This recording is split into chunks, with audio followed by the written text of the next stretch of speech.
자, 오늘 하나님 말씀 고린도후서 12장 말씀입니다. 오늘 하나님 말씀은 바울이 과거 고린도 교회에 두 번째 갔을 때에 고린도 교회로부터 굉장히 수치심과 부끄러움들을 많이 당했음을 이야기하고 있고, 그로 인해서 자신이 좀 걱정하고 있는 부분이 있음을 이렇게 내비쳐 주고 있습니다. 어디 할 것 없이 오늘날도 마찬가지겠지만 교회라는 이름 안에서 뭐 여러 가지 파벌도 생길 수도 있고, 또 거짓 선지자도 나오기도 하고 말이죠. 거짓 교사, 또 그런 부분들이 뭐 널리서 왔죠. 뭐 당시 사도 바울이 그런 부분에 있어서 나름대로 하나님의 사역자로서 깊이 있게 또 심도 있게 고민을 하고, 또 어떻게든 이 교계를 바르게 이끌려고 노력들을 하고 있었던 것 같습니다. 부득불 자신이 어떠했던 것, 그러니까 과거에 있었던 여러 가지 일들을 부끄럽지만은 교인들에게, 믿음의 형제 자매들에게 설명을 해주고, 그래서 하나님의 참 뜻이 어디 있는가를 오늘 말씀 속에서 다시 한번 보게 됩니다. 먼저 전반부에는 과거 자신에게 있었던 그 은혜로운 일들, 그러니까 간증들이 시작되고 있습니다. 과거에 자신이 영적 체험을 이렇게 이야기함으로 인해서 다시 한번 자신의 어떤 사도로서의 어떤 자격이랄까요, 그런 부분들을 분명하게 얘기하고 주장하고 또 설득하고 있습니다. 사실 이런 부분은 득과 실이 반반인 것 같아요. 그러니까 과거의 어떤 영적 체험들을 이야기해서 그것들로 인해서 은혜를 받는 분이 있는가 하면은, 또 한쪽에서는 또 시험 받는 분들도 있죠. 그러니까 사람들은 어떤 뭐랄까요, 사돈이 땅 사면은 뭐 배가 아파진다라는 그런 속담이 있잖아요, 그죠? 뭐 그런 면이 있습니다. 어쨌든 바울도 그런 자신의 영적 체험을 이야기함으로써 분명히 그런 덕과 실이 있음을 자기도 생각했을 겁니다. 그러나 부득불 이제 자기가 자랑할 수밖에 없음을, 이런 간증들을 할 수밖에 없음을 먼저 1절 말씀부터 시작을 하고 있습니다. 7절 말씀부터 해서 7절에서 10절 말씀을 다시 한번 볼까요? 여러 계시를 받은 것이 지극히 크므로 너무 자고하지 않게 하시려고 내 육체에 가시 곧 사단의 사자를 주셨으니 이는 나를 쳐서 너무 자고하지 않게 하려 하심이니라. 이것이 내게서 떠나기를 위하여 내가 3번 주께 간구하였더니 내게 이르시기를 내 은혜가 네게 족하도다. 이는 내 능력이 약한 데서 온전하여 짐이라 하신지라. 이러므로 도리어 크게 기뻐함으로 나의 여러 약한 것들에 대하여 자랑하리니 이는 그리스도의 능력으로 내게 머물게 하려 함이라. 그러므로 내가 그리스도를 위하여 약한 것들과 능력과 궁핍과 핍박과 곤란을 기뻐하노니 이는 내가 약할 때에 곧 강함이니라. 이렇게 이야기하고 있습니다. 바울이 과거에 삼천천을 경험하고 왔습니다. 하나님 나라를 보고 온 거죠.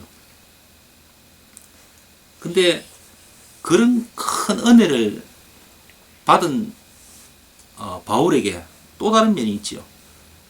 조금 전에 다시 읽었던 것처럼 우리 바울에게는 아주 고질병을 갖고 있었어요. 뭐 학자들은 뭐 그것이 뭐 간질병이다, 뭐 이런 병이다, 저런 병이다 얘기를 하는데, 어쨌든 그 고통이 너무나도 심해서 하나님께, 주님 제게 은혜 주시는 하나님, 나를 살리신 하나님, 나를 이 땅에 보내신 하나님, 내게 왜 이런 고통을 주십니까? 내게 왜 이렇게 아픈 질병을 주셔서 힘들게 합니까? 하고 3번이나 하나님께 간구했답니다. 그랬더니 하나님이 뭐라고 하신답니까? 내 은혜가 네게 족하도다. 이는 내 능력이 약한 데서 온전하여짐이라. 이렇게 말씀을 하신답니다. 그 말씀을 듣고 바울이 그렇구나. 하나님이 내게서 결국은 내가 자고하고 죄에 빠질까봐 내게 이런 것도 허락을 하셨구나 라고 생각을 한 겁니다. 그래서 바울은 자신의 그 질병을 받아들입니다. 그리고 그 부분에 대해서도 오히려 감사를 합니다. 사도 바울은 이전에도 벌써 그랬지요. 자신의 그 약함을 곧 자랑한다고 그랬습니다. 다른 사람들은 자신의 강함과 자신의 부와 권력과 능력들을 자랑하지만은 사도 바울은 거꾸로입니다. 거꾸로. 자신이 그렇게 못난가 추한가 부족한가 부끄러움을 오히려 자랑합니다. 그리스도인은 바로 그런 사람들입니다. 세상 사람들하고는 전혀 다릅니다. 그렇게 하나님에 대한 감사를 끊이지 않고 하고 있습니다. 과거에 바울이 사울이었을 적에 그때도 이랬을까요? 전혀 그렇지 않죠. 바울이 사울이었을 때는 절대 이런 모습이 아니었습니다. 그때는 자고한 사람이었어요. 자신이 하나님에 대한 믿음이 최고라고 생각했던 사람입니다. 그래서 예수를 믿는 자들을 잡으러 다녔어요. 이단들을 내가 직접 처단하겠다 하고 앞장섰던 사람입니다. 그런데 다메섹 도상에서 예수 그리스도를 만나고 그분을 통해서 변화되고 은혜 받고 그리고 하나님의 일꾼으로서 전도자로서의 삶을 살면서 엄청나게 변화된 거죠. 완전히 180도 달라져 버린 겁니다. 세상 사람들은 자신이 잘났고 힘과 권력과 그런 것들을 자랑하고 살지만 사도 바울은 자신이 부족하고 나약하고 자신의 그리고 나 같은 사람을 하나님께서 이렇게 쓰시고 은혜를 주시고 했다라고 자랑합니다. 자신의 질병을 감사합니다. 그 고통 중에도 얼마나 아팠으면 3번이나 간절히 기도했겠어요. 말이 3번이지 3번 그 이상이죠. 이런 믿음의 일꾼들은 한 번 기도할 때 그 한 번의 잠시간의 어떤 그런 기도를 이야기하는 게 아니죠. 목숨을 내놓고 하는 기도를 이야기하는 겁니다. 내 이 기도를 주님께 응답받지 않으면 난 이 자리에서 죽겠다. 이런 식의 기도를 3번 했다는 거죠. 오해하시면 안 됩니다. 그냥 아침에 자고 일어나서 잠시 감사기도하는 그런 기도의 기도가 아닙니다. 목숨을 내놓고 하는 기도죠. 무려 그것을 3번이나 했습니다. 얼마나 고통이 심했으면. 그런데 하나님의 말씀, 내 은혜가 족하도다 라고 하신 그 말씀을 듣고 그렇구나. 내가 충분히 자고하고도 남을 만한 그런 위인이기 때문에 나를 죄에서 건져주시려고 내게 이렇게 하셨구나 라고 받아들인 거예요. 그리고 그것을 감사했습니다. 그것이 깊은 배려고 사랑이라는 걸 알게 된 거예요. 우리는 지금도 늘 그렇잖아요. 하나님, 제 형편을 좀 돌아봐 주시고 절 좀 살려주십시오. 그리고 그 기도를 했을 때 안 들어지면 하나님이 내게 조금 멀리 계시구나. 또 혹은 좀 심하면 조금 원망도 좀 하겠지요, 마음으로. 우리는 그렇잖아요. 사도 바울도 역시 그랬을 겁니다. 그런데 그것이 하나님의 사랑이고 배려고 관심이고 하다는 것을 알고 난 다음에는 그게 감사해지는 거예요. 믿음 없이 이런 것을 받아들일 수 있겠습니까? 세상 사람들은 죽어다 깨나도 모릅니다. 그저 원망일 수밖에 없는 그런 일들이 감사의 조건으로 바뀐 수가 없지요. 그래서 믿는 것과 믿지 않는 것의 차이는 바로 이렇게 달라지는 겁니다. 그런데 믿음이 있다고 하는 사람들 중에도 대부분은 그런 고통과 아픔들이 감사로 바뀌어지기가 쉽지 않죠. 그냥 고통일 뿐이죠. 그 고통이 원망으로 또 나타나고 말이죠. 그래서 우리는 예수님이 필요한 겁니다. 그래서 예수님의 그 은혜가 우리는 절대적으로 필요한 겁니다. 믿음이 내가 노력해서 믿어지는가요? 절대 그렇지 않습니다. 은혜 없이는 믿을 수가 없는 거예요. 믿어지질 않습니다. 오늘도 제 아들이 왜 우리가 예배를 해야 되는지 나는 아직도 모르겠습니다. 라고 얘기했습니다. 맞지요? 100번 맞지요? 어떻게 믿겠어요? 하나님이라고 하는데 그 하나님이 어떻게 생긴 분이고 그분이 누군지 어떻게 알아요? 주소가 있습니까? 만날 수가 있습니까? 목소리를 들을 수가 있습니까? 그 얼굴을 볼 수가 있습니까? 믿을 수 없는 게 당연한 겁니다. 오히려 저 같은 경우는 제 아들보다 더 했습니다. 죽었다 깨나도 믿을 수가 없었죠. 예수 믿는다는 사람들을 정신병자라고 생각했습니다. 그리고 사도 바울과 같이 담메색 도상에서 만난 분은 아니지만 어느 날 교회에 큰 집회가 있어서 거기 놀러 갔다가 그냥 아무 생각 없이 놀러 갔다가 시간이 남아 돌아서 그것도 토요일 오후에 할 일이 없어서 갔습니다. 그리고 거기서 하나님을 만났습니다. 그리고 그분의 음성을 듣고 사도 바울과 같이 똑같은 삼층천을 보진 않았지만 엄청난 광경을 목격을 했지요.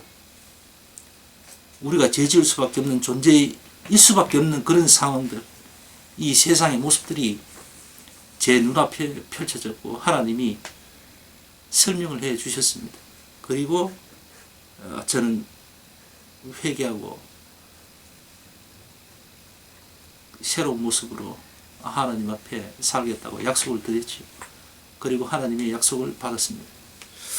자, 어쨌든 우리는 부족한 사람들이고 우리는 은혜가 꼭 있어야 될 절대적으로 그 은혜가 필요한 사람들입니다. 우리가 잘나도 자고 하면 안 되지만 우리가 아무리 잘나도 겸손해야 되고 우리가 아무리 못났어도 겸손해야 됩니다. 내 자신을 돌아보고 스스로를 돌아보고 내 자신이 어떤 모습을 가졌든 우리는 겸손할 수밖에 없는 그런 존재들임을 스스로 자인해야 됩니다. 그리고 그렇게 살아야 되죠. 그렇지 못한 우리를 하나님 앞에 우리가 용서를 구해야 됩니다. 아마 이러한 용서는 우리가 이 땅의 시간을 마감할 때까지 아마 계속될 거라 생각됩니다. 또 그래야 마땅하고요. 우리는 어쩔 수 없는 그런 존재들이거든요. 죄와 완벽하게 구별될 수 없는 우리들의 실상은 사실은 그렇습니다. 하나님께 구원받은 사람은 절대로 다시 한번 하나님께 용서를 구하고 회개할 일이 없어야 된다라고 하는 사람들, 저는 도대체 어떤 하나님을 만나서 그런 말들을 하는지 이해할 수가 없습니다. 제가 만난 하나님, 그리고 제가 알고 있는 하나님이 내게 보여주신 이 세상과 우리들의 모습들은 주님이 부르시고 주님한테 가기 전까지는 계속해서 회개하고 반성하고 용서를 구해야 되는 우리들일 수밖에 없음을 이 자리 함께한 여러분과 그리고 이 영상을 보시는 모든 분들 앞에 분명하게 말씀드리고 싶습니다. 자, 어쨌든 오늘 예배 우리 스스로를 돌아보면서 그리스도의 은혜가 얼마나 깊고 감사하고 한지를 생각해 보는 오늘 하루가 되었으면 합니다. 예배